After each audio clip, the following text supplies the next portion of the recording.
Hi, I'm Rob Cuddon. I'm the lighting programmer for Come From Away Australia, currently playing here at the Theatre Royal in Sydney. This show is lit by Hal Binkley.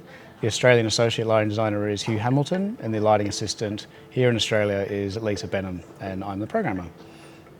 Here I am using the new Apex console. All the gear for this show is provided by PRG Australia, but here I'm lucky enough to try the new Apex 10.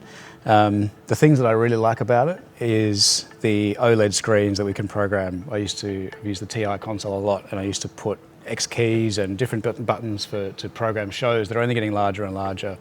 This show itself is a great show. It's got a good mix of conventional, a good section of psych buttons, and the standard sort of moving lights you'd expect for a show of this size.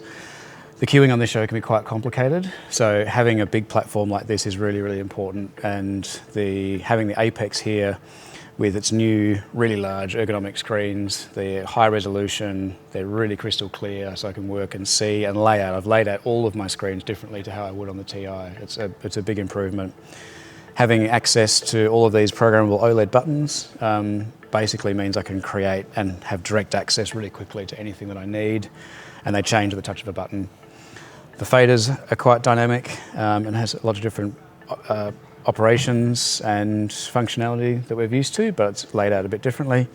And the greatest feature, I think, is one over here where we've got direct access. So we've now got 8 encoders plus the original 6 encoders, and it just makes programming super fast. The lighting on Come From Away is absolutely beautiful. It's lit with a lot of tungsten, big mixture of LED, and a lot of moving lights.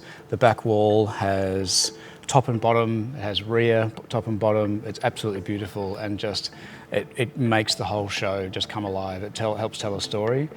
The lighting on the floor, which is why I'm sitting up in the circle, is very, very specific, and there's quite a few moments where we line up gobos and lights and they track revolve movements and things like that, and having a console like this with different functionality just makes that a lot easier. As a programmer in Australia, I'm predominantly working with musicals, and I've travelled around a fair bit with shows. There's a lot of shows on at the moment. The industry is coming back, which is really good to see. So I've got a lot of travel coming up, lots of different cities in Australia, and that's keeping me very busy.